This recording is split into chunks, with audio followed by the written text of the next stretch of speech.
ജയിലുകളിൽ പണ്ടും ലഹരി വസ്തുക്കൾ സുലഭമായിരുന്നുവെന്ന് K Sudhakaran M P.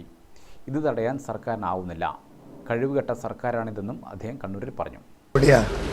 UP സ്കൂളിൽ ലഹരിയുണ്ട്, സ്കൂളിൽ ലഹരിയുണ്ട്, കോളേജിൽ ലഹരിയുണ്ട്, ഫാക്ടറിയിൽ ലഹരിയുണ്ട്, സർക്കാർ ഓഫീസിൽ ലഹരിയുണ്ട്, എല്ലാവിടെയും ലഹരിയുണ്ട്. അത് നിയന്ത്രിക്കാനുള്ള കഴിവും പ്രാപ്തിയും ഇന്ന് സംസ്ഥാനം ഭരിക്കുന്ന സർക്കാരിനില്ല എന്ന് ഓരോ ദിവസത്തെ വാർത്ത നമ്മളെല്ലാം ബോധ്യപ്പെടുത്തിക്കൊണ്ടിരിക്കുകയാണ്. 5ാം ക്ലാസ്സിൽ പഠിക്കുന്ന കുട്ടികൾ പോലും ഇന്ന് കഴിക്കുന്നിടത്ത് എത്തിയിരിക്കുന്നു നമ്മുടെ നാട്.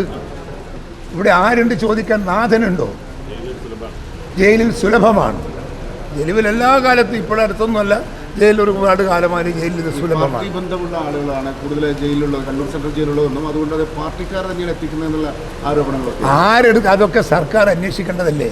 നമ്മൾ തൂകിച്ച് പറയുന്ന കാര്യമാണോ? സർക്കാർ അന്വേഷിക്കണം. സർക്കാർ അതിന് മെഷീനറി ഉണ്ടല്ലോ, മെക്കാനിസം ഉണ്ടല്ലോ.